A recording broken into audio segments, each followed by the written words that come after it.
ميركاتو شباب بلوزداد يعيش فترة من التذبذب الآن. هناك صفقات تنتهي في يوم واحد، وهناك صفقات تتحول إلى معركة حقيقية خلف الكواليس، وهذا بالضبط ما يعيشه شباب بلوزداد الآن. الإدارة تحركت بسرعة بعد خسارة أحد أهم لاعبيها، وحددت هدفها الأول دون تردد، لكن كلما اقتربت من حسم الصفقة ظهرت عقبة جديدة. المثير أن بعض المصادر تتحدث عن اتفاق مبدئي، وفي المقابل تؤكد مصادر أخرى أن كل شيء قد تعطل في آخر لحظة. فما الذي يحدث داخل شباب بلوزداد؟ ومن هو اللاعب الذي وضعت الإدارة كل ثقلها من أجله؟ وهل تنجح في ضمه قبل انطلاقها الموسم؟ تابعوا معنا الفيديو للنهاية لمعرفة كل التفاصيل. رحيل عبد النور إلى شبيبة القبائل لم يكن مجرد انتقال عادي. الإدارة كانت تعرف أن خسارة لاعب بهذه القيمة تعني ضرورة التحرك وبسرعة، لأن الفريق مقبل على موسم مليء بالتحديات سواء في الدوري الجزائري أو المنافسة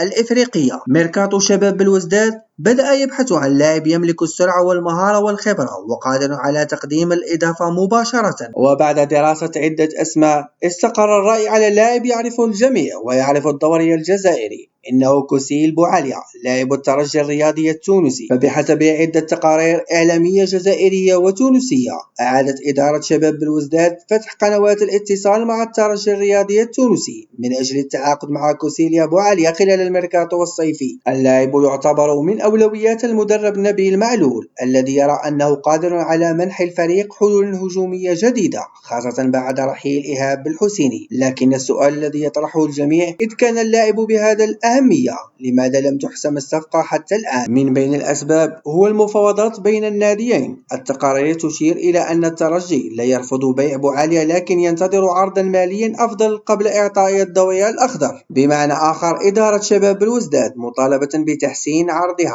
إذا أرادت إنهاء الملف وبسرعة. لكن المفاجأة أن هذه ليست المشكلة الأكبر. بعض المصادر تحدثت عن وجود اتفاق مبدئي بين الشباب وكوسيل بوعليا على عقد يمتد حتى صيف 2028، لكن في الوقت نفسه هناك تقارير أخرى تؤكد أن اللاعب لا زال يدرس مستقبله بعناية ولم يحسم قراره النهائي بعد. إذا صحت هذه المعلومات، فإن المهمة لن تكون إقناع الترجي وفقط، بل أيضا إقناع اللاعب بأن مشروع شباب بلوزداد هو الخيار الأفضل في هذه المرحلة من مسيرته. ما يجعل الأيام القادمة حاسمة في مستقبل الناديين. جماهير شباب بلوزداد تتساءل، إذا تعثرت هذه المفاوضات هل تمتلك الإدارة خطة بديلة؟ وإذا نجحت إدارة شباب بلوزداد في حسم هذه الصفقة، فإنها ستكون قد عوضت رحيل بالحسيني وأرسلت رسالة واضحة إلى المنافسين بأنها تدخل الموسم الجديد بطموحات كبيرة. ميركاتو شباب بلوزداد 2026 يواصل الضغط لحسم الصفقات المناسبة، لكن الطريق ما زال مليئا بالتحديات. خلال الأيام القادمة سنتعرف إن كانت المفاوضات ستنتهي بإعلان رسمي أم أن الملف سيشهد مفاجأة جديدة. شاركونا آراءكم في التعليقات. هل تعتقدون أن كوسيل بوعليا هو الخيار المثالي لتعويض عبد النور بالحسيني، أم ترون أن الإدارة يجب أن تتجه إلى لاعب آخر؟ اكتبوا آراءكم في التعليقات، ولا تنسوا الإعجاب بالفيديو والاشتراك في القناة ليصلكم جديد ميركاتو شباب بلوزداد.